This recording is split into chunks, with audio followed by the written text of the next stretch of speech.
if you have people who are crucial to the story and are difficult to get to talk to you, and if it's a sensitive subject, or they have material that they're not really willing to share electronically, yeah, you need to meet them in person. Today's guest is Jennifer Valentino-DeVries, a Pulitzer-winning journalist whose path began with rejection from her college paper and grew into a career that holds the world's biggest platforms accountable. With an extensive background in quantitative analysis, Jen's work challenges the systems we're told to trust. At the New York Times, she's exposed how Instagram's algorithm pushes content of minors to predators and how junk science shields police from accountability. She shares how she trained herself to talk to strangers, what drives her to keep asking uncomfortable questions, and why discomfort often leads to her most powerful work. From coding experience to confronting tech giants, Jen's story is about persistence, precision, and protecting the vulnerable. Let's start the show. Jen, thank you so much for coming on. I'm excited to talk with you. Thanks for having me. I'm excited to answer your questions. Well, there's a lot of different directions. I think we talked a little bit offline about where I want to go, but I want to talk about a few of your more noteworthy reporting, and I want to use that as a springboard to talk a little bit about your process, how you got into it. But I think maybe because it was more recent, I wanted to hear a little bit for the benefit of the audience, if you can explain a marketplace of girl influencers and that entire investigation. I have a lot of questions to follow that, but if you can just prime it by sharing a little bit of what your reporting was all about. Sure. I think what we discovered over the course of more than a year of reporting on this was that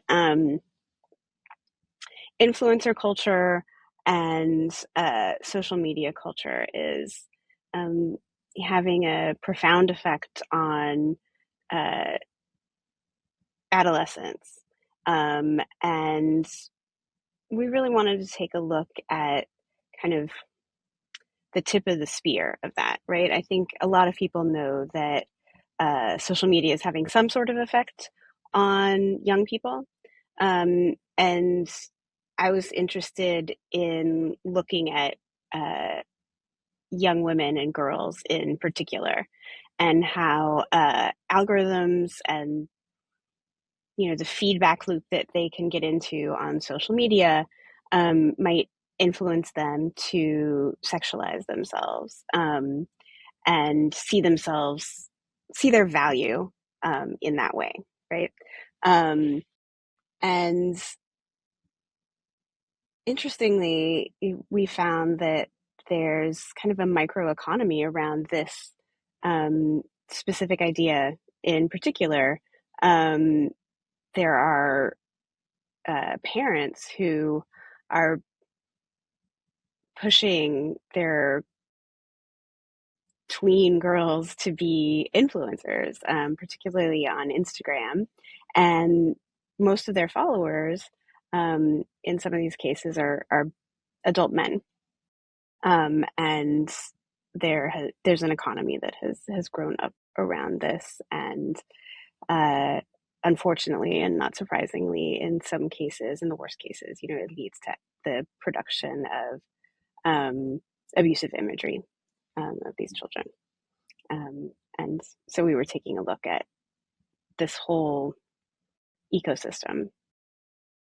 So one of the things that I want to explore in your reporting is you have a lot of your reporting is the convergence of technology and human behavior, and I think we have had a few, and I'm obviously reducing your reporting severely in identifying it that way. But what I'm fascinated by is, from a tech perspective, you also use a large amount of data as it relates to in your reporting. You've got a background in some quantitative background in quantitative analysis, which I want to get into. But when I talk to some tech enthusiasts or those in the tech world, I get a varied response in terms of what we should be most concerned of. And there is a section that basically say, I'm okay using technology because it ultimately inures to my benefit in how I function in the world, how I acquire information, how I acquire products. It increases my efficacy. But I think there's an underbelly, not just with AI, but data in general, as it relates to how it starts to infuse how we behave. And this is sort of a perfect example. And I'm curious from, and this is only one of many different cross sections you've evaluated. What's your take on one? Step one is identifying the problem, but step two is how do you see a way to mitigate some of these behaviors, if at all? I mean, to a large degree, it's almost like we have to be policing against our worst selves, because we're incapable of doing it as a human species. Yeah, I mean, I think I don't actually have all the answers. I'm not specialized in making policy. Um, and I think that my role as a journalist is to present people with issues and ideas, and, you know, options for different policies, not to advocate for a certain one, or against a certain one, unless it's just really, really stupid. Um, in which case, it just becomes so obvious that I kind of feel sometimes okay doing that. But I think that there have been a number of proposals that I think are worth considering.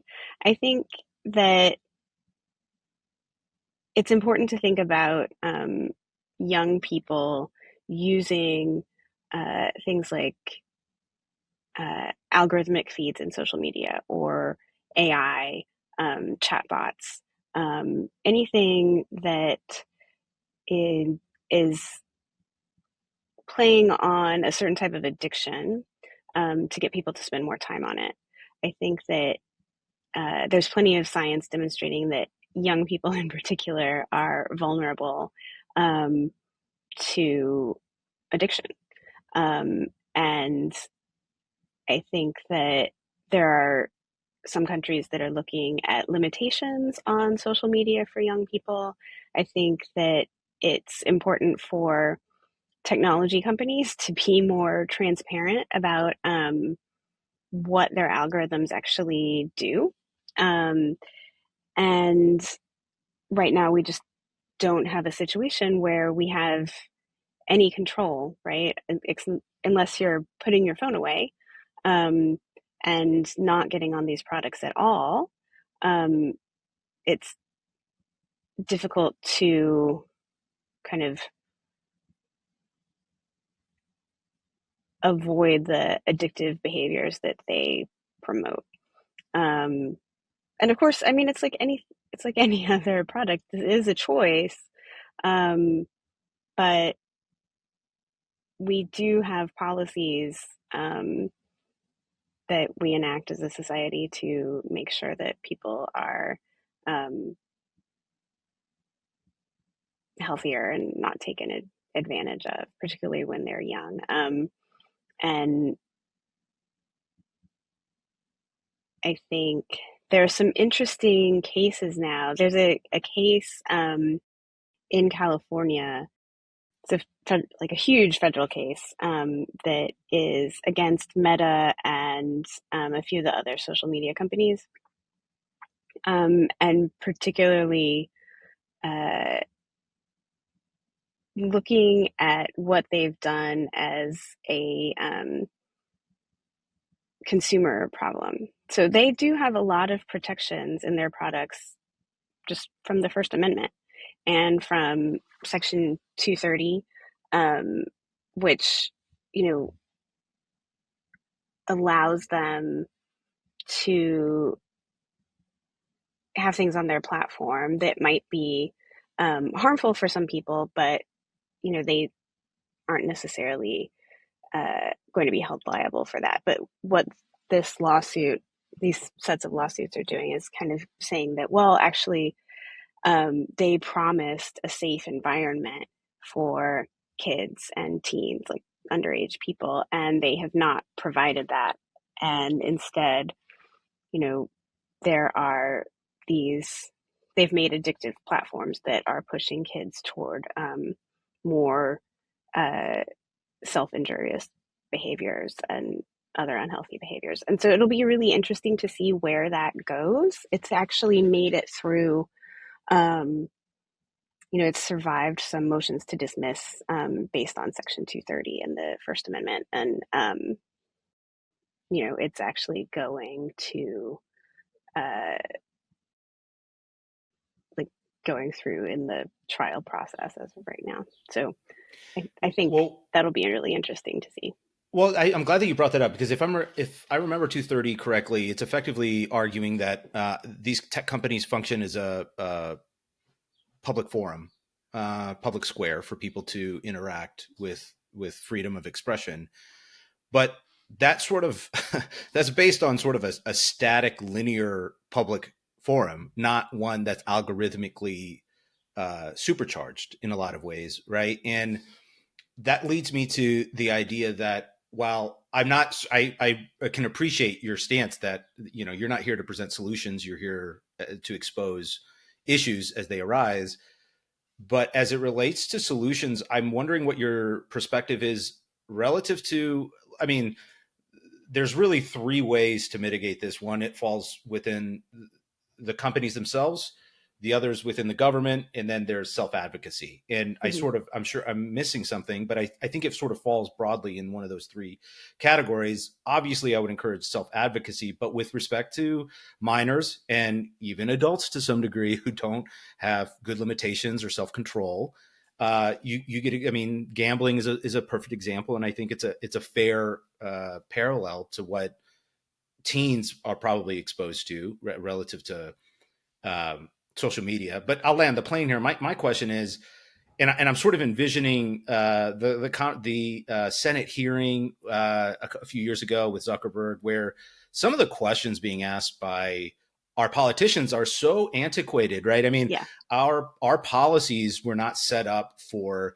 this type of technology, and that's not necessarily as a slant to politicians or policymakers because we never expected this rate of technology improvement. I mean, the rate at which our technology is improving is increasing, right? So it's sort of an exponential growth in a way that we have not seen. I mean, even maybe the Industrial Revolution is maybe the last growth period we've witnessed, but that was relatively linear. And I guess I'm curious if you think that is it just through the judicial process where we start to shake this out further, or is it something?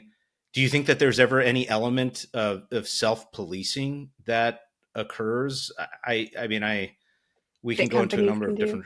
Yeah, I mean, I don't see what incentive they would have to do Uh, that. yeah, so I've had a lot of experience covering self-policing for my entire career, and my experience is that it has a great number of limitations on it. It works to the extent that it also happens to coincide with being profitable for the company, Right, right.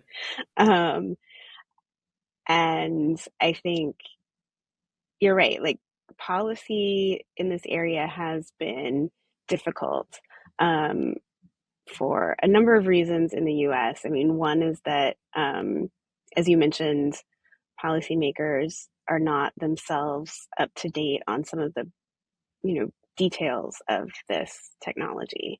Um, it's funny. I mean, it's actually gotten better than it was when I started covering this, 15 years ago or something. But yeah, it's still behind. Another problem is that our federal legislative system right now is not uh, very efficient and Yeah, or active, um, and uh, so that has led to, I think, a lot of inaction at the U.S. federal level. There have been some states, including California, that have enacted some technology legislation, and I think that Europe has actually been moderately successful in having regulations on technology. And I know people don't always a- agree with their regulations, but they do regularly um, put forth like new laws that are related to technology. So GDPR, which is like the big privacy law in Europe, it did result in a lot of changes. I mean, you see some of them, I think, kind of ended up like it's unclear that they have done what they intended to do. So that is the sort of thing that, when you see now little pop-ups come up that ask you to accept cookies or not accept cookies or whatever it is they ask you. Um, that kind of started with GDPR in Europe. Um, and the companies go along with it because Europe's actually quite a large market for them.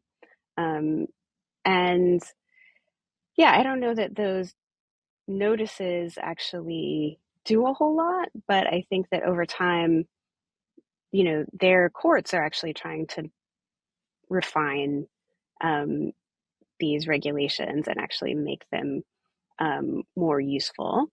Um, and I think that just it points to an idea that I think is important, which is that a lot of technology companies said GDPR was going to, kill their profitability and it shouldn't be passed and they would have to completely pull out of Europe and that has not happened. And I do think it's possible to have policies that aim to um, make sure that technology is um, working for consumers and that consumers are protected. It's just it really is tough though. Well, as a parent, I'm curious, from one parent to another, from what you've seen the sausage being made. What advice do you have to other parents navigating these technologies through the lens of their children? Um, I don't think that you can be, I don't think people should be terrified of technology, right? I mean, it's a lot of these things are just tools, right? But I, I personally think that it is helpful to try to limit things like smartphones and devices that are always with the child all the time and on and um, as long as possible, and uh, just let their brains mature before they're having to deal with, something that's just in their hand constantly with bright colors and, you know, messages that may not actually be healthy for their developing minds. Yeah. Well, I'm hoping, as I've got a very young child, he's 2.5, but I'm really praying that this idea that phones are confiscated before school or not allowed at school is that really takes flight, because I think that seems like a really lonely battle if you're the only one fighting it, but it really takes more of a consensus. But it seems like there's enough science out there to be meaningful to warrant substantial change. Yeah. Um, I mean, it's here in New York.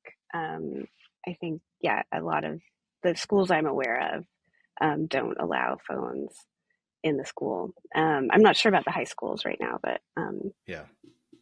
for the younger kids, Well, it's you more. mentioned how long you've been in technology, doing journalism, and I was just curious how you weren't always. You mean you got a master's in public policy, Yeah. which I can see how it dovetails. But I'm curious how you got down this path. Were you always interested in journalism? Um, No, we went to school together. We didn't have a school paper really. Did you guys have a school Right? paper here? No, Yeah. no, No. no. Yeah, we didn't in our year either. So I had not really considered journalism until I went to undergrad, which was at UT Austin. Um, and But would you I say you're a writer at that point? You enjoyed writing? Was sort that of, something that drew yeah, I you? mean, I liked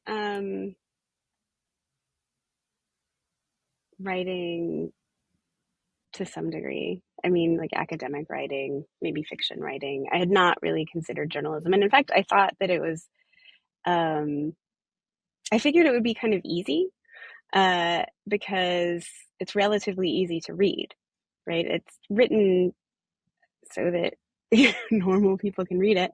And I think that gives a false sense that it's easy to write.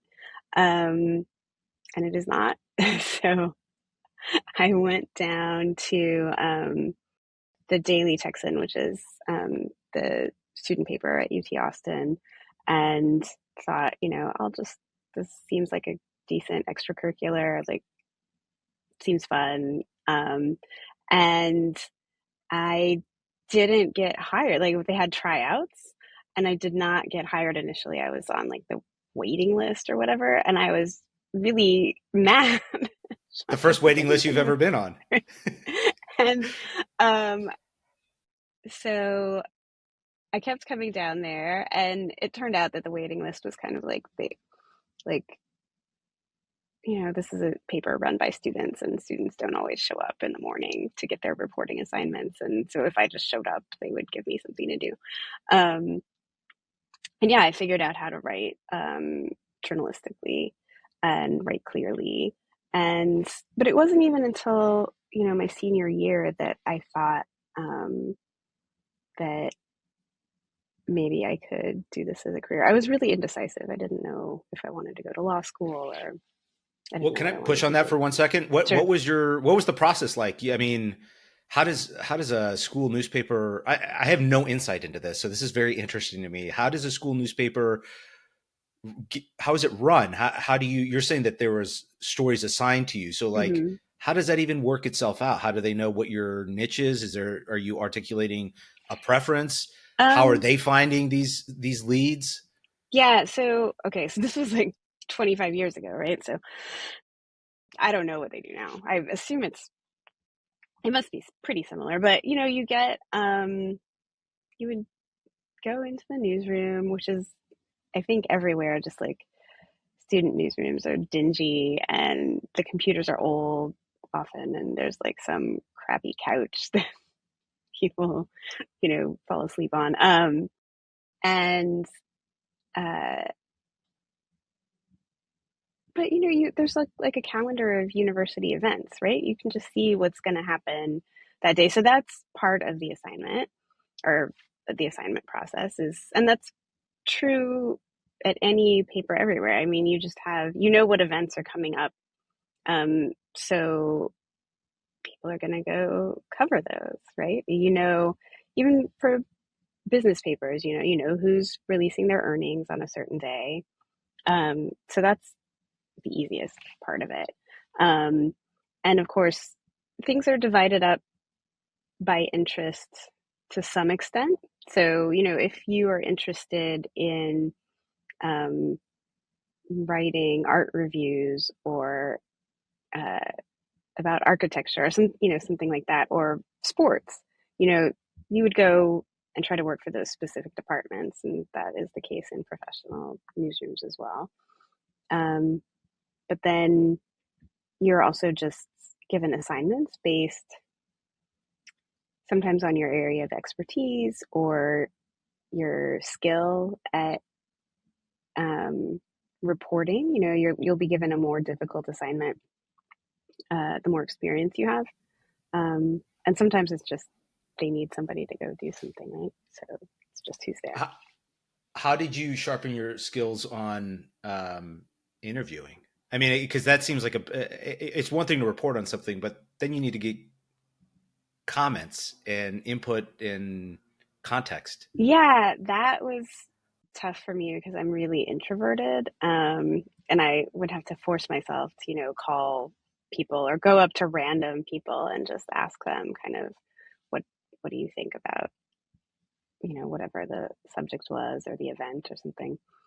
Um, I think when you start out, right, you're covering events, so or things that are happening, right, or like um, a lot of reporters when they're starting out, they're covering something like the courts or cops, right? And you're just down there, and there's a cop there, and you're just like, hey, what's going on? When there are people standing there, and you talk to them and just ask them what they think, and there's not some sort of extensive preparation process that needs to go into that kind of interviewing. Um, if there's been something horrible that has happened, you do need to, just make sure that you're sensitive and empathetic and you're a human being, right? But beyond that, it's not something I think that you really uh, need to spend a lot of time thinking about. It's not a cerebral process at that Well, point. and I'm going to jump back and forth a little bit in Okay. timing because I do want to follow this chronology and sort of understand how you got into public policy. But moving forward, how do you reconcile in today's world having conversations with people who, um, you know, you may be reporting on, and the reporting you may end up doing may not reflect well or their own self perception of how they should be viewed. But you also need to maintain some element of, you know, uh, a softer touch. You have to induce some of that conversation, which requires an element of trust. You know where I'm going with this. I'm just curious, like how do you play that? How do you navigate that? Because some degree you want to be neutral, but you also want them to start talking. Right. Well, it depends on the subject of your questions, right? So, um, you might have somebody who is uh, doing something questionable, and you want them to talk with you about that. Um, but that doesn't mean that they are going to be 100%, the villain of your story. I think um, people are complicated, and it's just important to remember that that is typically the case. It is more common for them to be complicated than to have some cartoonish antagonist, right, in your story. Although that does also happen. Um, and you know, I just approach stories by thinking that what I want to do is describe what is happening, um, and what is actually going on. And uh, talking to me is typically the best chance that if someone is going to be mentioned in an article anyway, talking to me is the best chance for them to get their side of the story out, right? Um, if they don't talk to me, I'm only going to be hearing from the people who do want to tell me like how awful they are, Right. um, right? Well, And I'm I think also that thinking of usually like, good. that sometimes gets them to talk. I mean, sometimes people just don't want to talk at all, and that's fine. You do your work without um, having them talk to you. Well, I'm thinking of a specific example that just happened recently, which I think is David Pogue interviewed Elon Musk, um, where he criticized President Trump. But the conversation was supposed to be about politics. Elon came out saying, I don't want to talk about politics at all, and started talking about spaceships for a little while, and then eventually came back to it, right? Right. And which is what he originally, the interviewer wanted to talk about, but it almost seems like you got to be patient and pick your moment, and sometimes it ends up there naturally, sometimes you don't get there at all.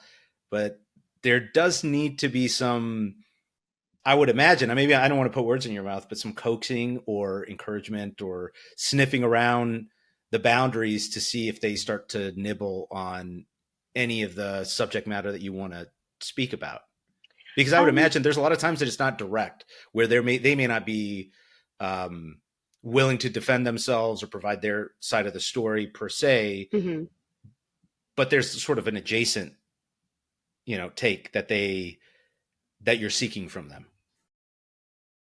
Right. So I guess this is a good point to mention that there are a lot of different skills in journalism. And so an interview like David Pogue's with Elon Musk, or something where it's a reporter who is going to the White House briefing every day, or who is interviewing politicians on camera, that is a really different skill, actually, from what I do. Um, and they have a completely different process that I've never actually participated in. That's just not what I do. It's not what I want to do. If I need to interview or try to interview somebody who is, a CEO or a high level politician, of course, I have done that just many times. But it's not typically, and it's never been an on camera interview with the intent of publishing the entire interview, um, and having the interview be the sort of news vehicle, right? Um, I have worked on a story and spent weeks or months or whatever um, gathering facts, and I go to this person after I have all of the facts in hand, right? I'm never going to um, somebody like that until I have a lot of facts already behind me, unless maybe it is kind of the sort of reporting that is like you're going to send a survey to every single member of the House or something like that, right? Which is, again, not the same as uh, an on camera interview, but is a time when I would consider that interview part of the initial fact gathering process, as opposed to kind of something that takes place more near the end of the process once you have facts from your own data collection or interviews with, or documents or interviews with, you know, normal humans. And that's what you're asking them about. Um, yeah. And so in that case, no, I don't need to beat around. Yeah, Like, I just ask them my questions. And if they don't want to answer them, like, just move on. yeah, like that's their Yeah, problem. I'll just that be makes like, sense. okay, well, in the story, then we're going to say that, the CEO had, the company had no response to, Yeah, um, when asked about why it had, uh, convicted sex offenders on its platform talking to children. Like, yeah, okay, you don't have to respond. right, That's right. fine. Well, let's go back. So I thank you for that, because that's my scratching my own itch a little bit. But at the end of your undergrad, you decided to pursue this further. That's where we left off. So I want to make sure that Yeah, we I didn't maintain that know. I didn't continuity. know what I was doing. I was like What'd you completely get your clueless. degree in? It was just liberal arts honors. It was Yeah. like I had no idea what I was doing. And I was kind of like, both my parents were teachers in public school, and I knew I didn't want to do that. And basically, other than that, I really was not sure. And they were not into the idea of me going into journalism at all. They were extremely against it. And, but I felt like that was something I was actually interested in. I'm not a good salesperson, uh, and I'm drawn to kind of the research aspect of journalism, and felt that that could be a good career for me. And so I got a job as a copy editor in Houston at the Houston Chronicle um, for a bit, and then from there went on to grad school in public policy. And I knew I wanted to stay in journalism.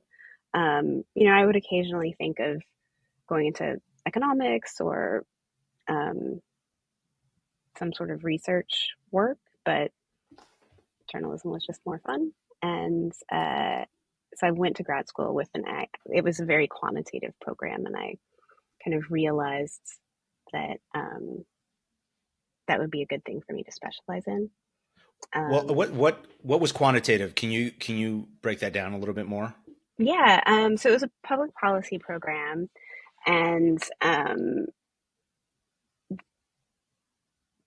At they Princeton, which at is worth noting. Princeton, and you had to do a couple of semesters of economics, and at the graduate level, um, you had to have taken calculus and other prerequisites, and you had to have statistics and econometrics, um, and I ended up taking a couple of econometrics classes and um, demographics and polling and stuff like that. So that all uses a fair bit of math and statistical programming.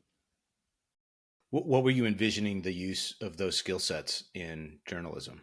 I mean, was it as clear as it is now how you would be using it?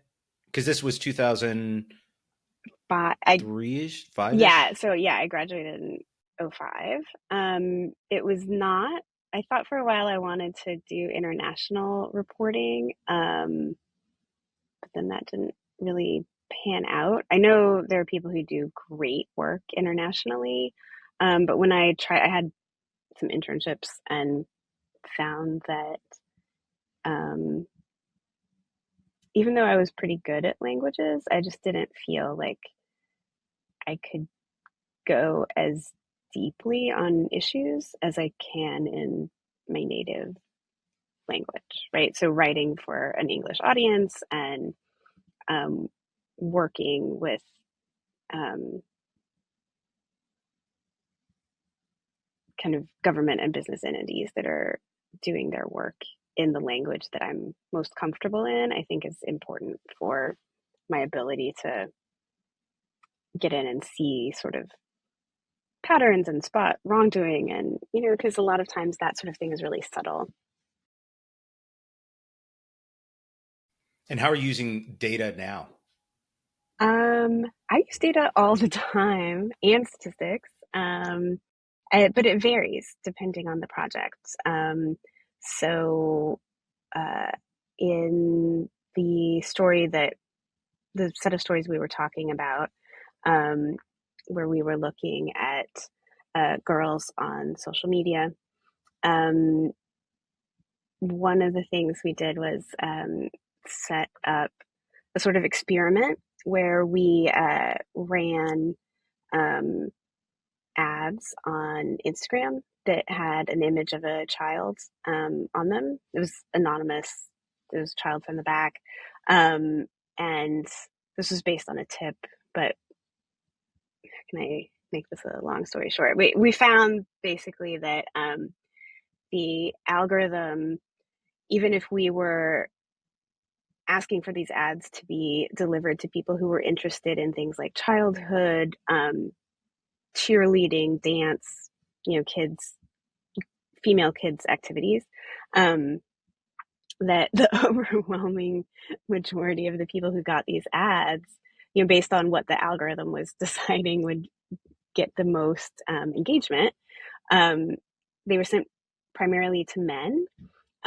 And we got a number of responses from convicted sex offenders, um, and and these were the ones who were using their real name and photo on Instagram despite being convicted of uh, child related crimes. So um, I that involved analysis of data, but also kind of the ability to set up an experiment where we had, a couple different control groups to adjust for how the algorithm might be viewing these images, and making sure it was set up in such a way that it was difficult for Meta to refute our analysis. Hmm. So that's just one example. Well, how are you finding your stories? Like, how do you come across what you choose to engage with? Um, just things that annoy me. I get annoyed a I mean, lot. what percentage do you think come from some form of tip? Uh, like a tip being sent into a tip line, like, oh, Yeah, this terrible thing's happening. yeah. Not very many. I know that definitely happens. But most of my stories are kind of grow off of each other, or if I'm assigned to a subject, I will just call subject matter experts and um, kind of figure out what's going on there. But a lot of them are technology related, and just I've been covering this sector for a long time, and you can see you get used to the hype cycles and what might be going wrong, and uh, who to talk to. Um, What percentage of your reporting is assigned versus those you source? um, it's pretty reasonably split. So I would, at this point in my career, right, I might get assigned a subject, um, but it wouldn't be a particular set story, like go out and do this very specific thing. Um, if there's a tip that comes in that's very much in my wheelhouse, I might get sent that tip and look into that. Um, so I would say it's a lot of this happens at in conjunction with my editors. So they might be really interested in a subject, um, and have me go look into that. I will also pitch things to them, which they may or may not like. Um, and then things might stay on the back burner if I'm convinced that it's a story and they're like, I don't think that's a story. And we'll revisit it in a year. And I'm like, it's a story. Well, on that note, like, how do you, what are the rules of engagement there? Are you, because I know you've done some work with ProPublica as well, right? I don't know how that works. Are you precluded from writing a story, say, on your own? Yeah, generally. So I haven't Yeah. worked with for ProPublica in years since I came to the Times. Um, Sometimes we do work with outside people, like reporters from ProPublica, and do something jointly with them, particularly if it's a nonprofit newsroom. And we have a program now that I haven't worked with, but that I think is great. That is, we the Times gets applications from um, local investigative, um, or local reporters at local newspapers, um, who want to investigate something. And so we will give them money to do that, and we will edit their stories and co-publish them basically with the New York Times. So, um, there's a newspaper in Baltimore that we've recently done quite a bit of stuff with. But other than that, yeah, no, I'm not. I'm not a freelancer. I'm on staff here, and I cannot go pitch something to somebody else. That would be really weird What What and about against my books? contract. Right. Um, so I could, yeah, I mean, we're allowed to write books. I think there are rules that I'm not entirely up on because I haven't written a book. But you have to get the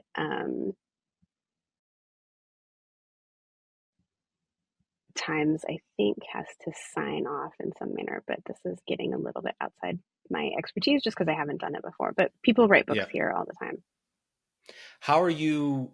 I'm always curious when I see a list of authors on articles. How do you work together? I can't imagine writing a piece together. Are those, because those roles don't seem clearly defined? They have to have a lot of overlap. And Um, maybe I'm wrong. so some people really prefer writing on their own. I like working in groups because when I'm investigating something, a lot of times, you start uncovering this stuff that usually ends up being just like batshit crazy, right? I mean, it's just, and you need somebody to share that with. And Yeah. that person needs to either be, if you have a very accessible editor who does not mind getting, you know, repeated texts from me that just say like WTF, like is Yeah. this document that we just, then that can work. But I like working in teams where I can share the How does the one person take resources. a stab at the whole piece, and then you Yeah, it contribute and depends. redline? Like, We usually, a lot of times, we'll divide it up into different sections. So you see the little subheads on, because I'm writing like long stories usually, and uh, so the person who's the lead byline might write, um, like do the first draft of three sections, and the person who's the second byline might do one. Who knows, whatever.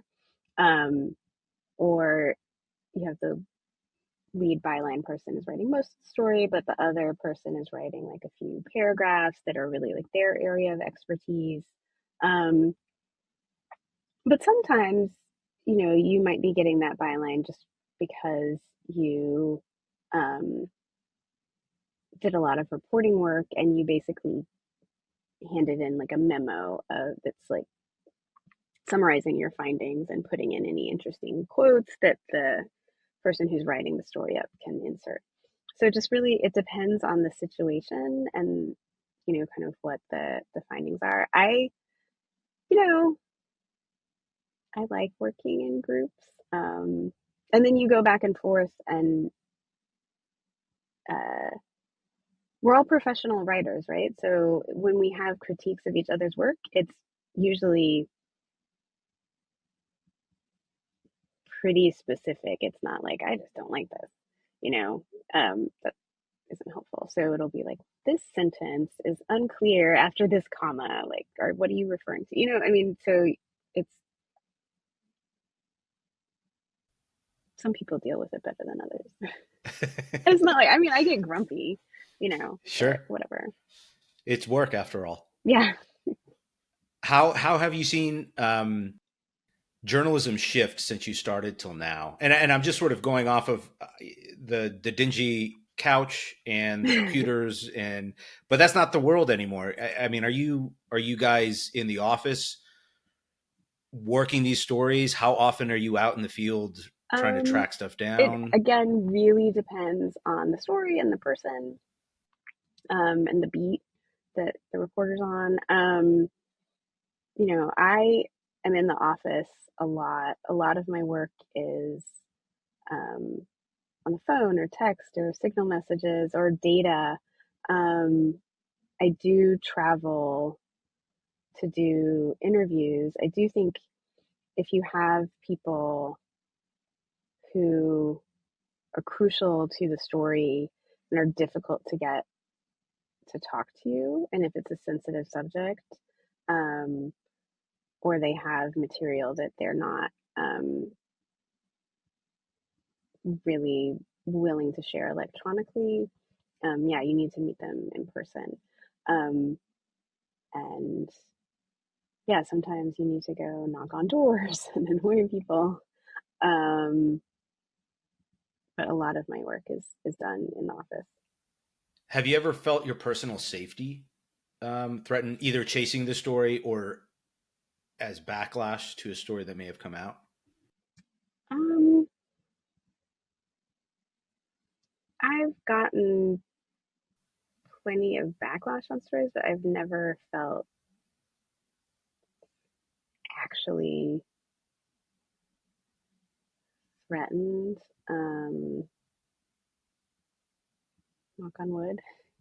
Yeah. Um, I get nasty notes and things, but I just respond very politely, What do you and I think think that's funny. Um, the future of journalism looks like now? I mean, do you think that there's any legs to there's a lot more direct access to audiences, mhm. and people who are followers, and I'm not using followers in the social media category, but followers of your work. Where do you think that portends for journalism in general?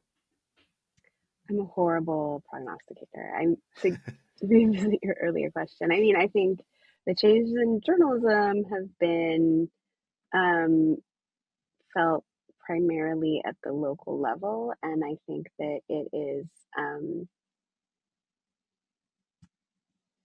the loss of journalism jobs at the local level is really detrimental for the fabric of our society. Um, I think so much happens at the local level in government, and um, it's important to have people writing about where they actually live. Um, I haven't, I kind of moved up basically from Houston, and then I went to grad school, and then I worked very low level jobs at the Wall Street Journal, and now I'm at the New York Times. So I haven't, um, I think I kind of just barely escaped the decimation of local journalism jobs. Um, but I think that has been the most noticeable thing. I mean, a lot of times at places like the Times that are doing well, it sort of feels like we're on an island, or we're on like the last ship, and everybody else Yeah, is sort for of sure. sinking or foundering. And it can What do you be think the pretty biggest threat concerning. to that sinkingness is? Like the biggest threat to journalism The you still, or no to well yeah to journalism, but as a consequence to oh, of yeah, American citizens. Yeah. yeah, I think that it has. I'm sure, I'm not a media scholar, but I feel like it has um, contributed to our just angry partisan environment, um, because everybody is so much more focused on national politics and the characters in national politics, and just the type of media that they are consuming is the type of media that can is designed to best succeed in a really splintered environment, which um, is going to be very emotionally driven and relying on dopamine hits and anger, and um, getting people tied into um,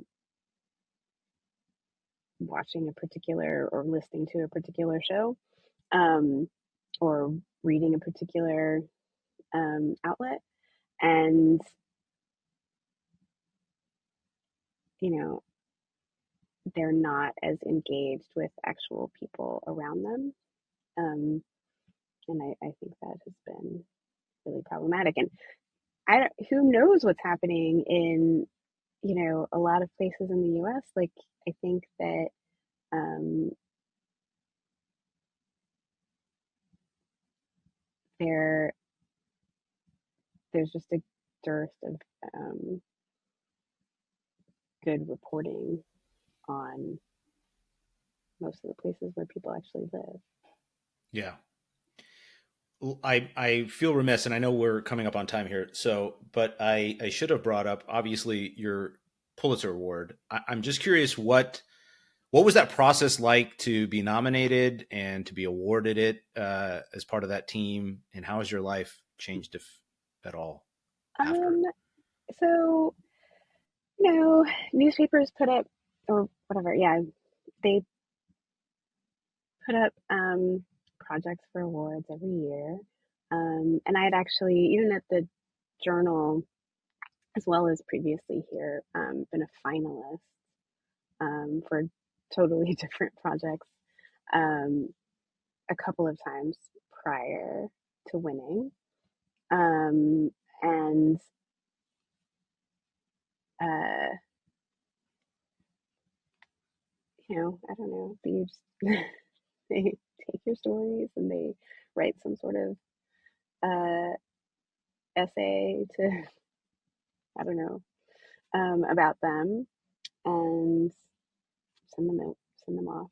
Um, I think, it was an honor. I really liked working on that series. I will also say that, like, sometimes awards are, it's just like, to some extent, um, not completely, but to some extent, it's a crapshoot, and I think that's probably true of all awards. Like, yes, there are some years, some projects where you're just like, oh, well, this one's obviously got to win 100%. Like, everybody knows it's a shoe in because this is fantastic, and you um, and then there are also, though, plenty of projects where you think like, oh, that's really good, and that totally could win, but this other one also could as well, and you know, who knows what's going to happen. So I don't, um, I my life didn't change at all. That's anticlimactic, in my opinion. Yeah, I'm sorry. I got a little, statuette thing. I went to a nice, a dinner. Um, Is it? Where's it I held? have it on my resume. What? Where's the Where's dinner? the dinner and the award ceremony held? It's at Columbia University. Yeah. Yeah. I get to put it on my LinkedIn now or whatever on my bio. Um, and uh, my husband's really like uh, pleased to, tell people that, that I I won would think Pulitzer, it and I'm at least always like awards saying you that reservations at hard to get no, spot in New York, no, like at the very uh, least. it doesn't though. I don't want to. This I can't tell if this sounds how ridiculous this sounds. Like all the people who sit around me, like in my office, also have Pulitzer. Right, right, right. So you You're in um, good company then. right, yeah, Well, I could talk to you for a lot longer. For the benefit of the audience, that award was for systemic failures in American policing. yeah, Am I correct? yeah, Which is actually an amazing. It's a sequence of articles yeah. And that. I wrote two of them. So it was, you put up a handful of articles as a group, and yeah, the ones I looked at were about this is post um, George Floyd. Um, the ones I looked at or the ones I worked on were looking at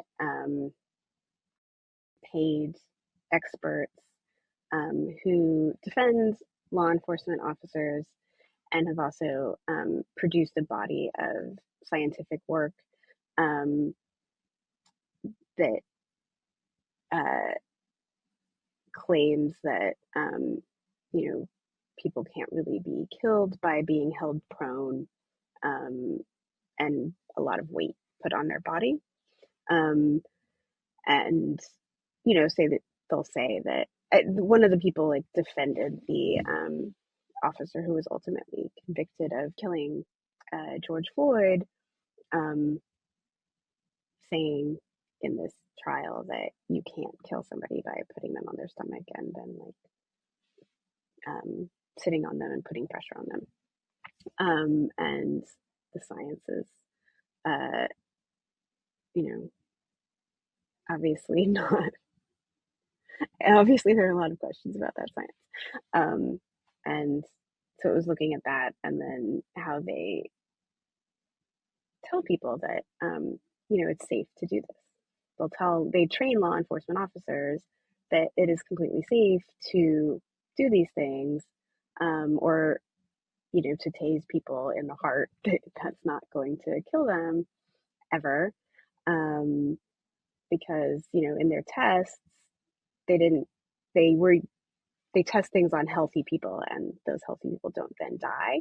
But, if you have any sort of issues like health issues, um, that can be fatal. So it was looking at how they're promulgating behavior that then leads to deaths because the police are told that this can't end in death, so it's fine if they do it. My last question here, my second to last question is, can you share what your writing process is like? I mean, is there a time where you tend to research and a time where you tend to write, or is it sort of a constant mix?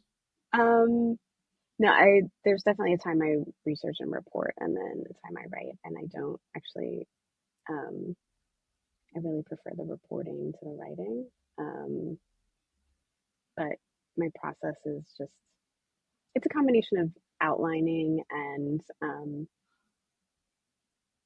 just forcing myself to write kind of a shitty first draft, Yeah. and then editing a lot.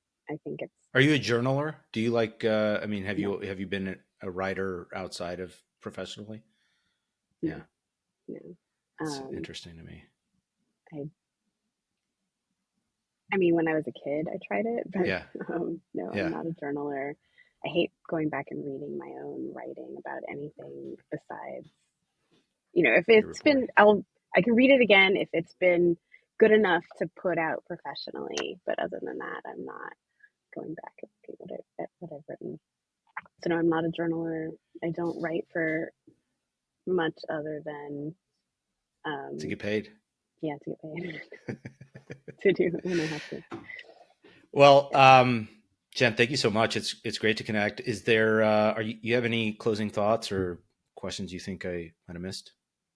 Um, I don't I don't think so. No, this has been fun. Um, Likewise. and Thank you. and closing Thank you thoughts. very much for coming on. I'm excited to share this. Okay. Bye, Marcus. Hi. Thanks for listening. For a detailed list of episodes and show notes, visit scalesofsuccesspodcast.com. If you found this conversation engaging, consider signing up for our newsletter, where we go even deeper on a weekly basis, sharing exclusive insights and actionable strategies that can help you in your own journey. We'd also appreciate if you subscribed, rated, or shared today's episode. It helps us to attract more illuminating guests, adding to the list of enlightening conversations we've had with New York Times bestsellers, producers, founders, CEOs, congressmen, and other independent thinkers who are challenging the status quo. You can also follow us for updates, extra content, and more insights from our guests. We hope to have you back again next week for another episode of Scales of Success. Scales of Success is an Edge West Capital production.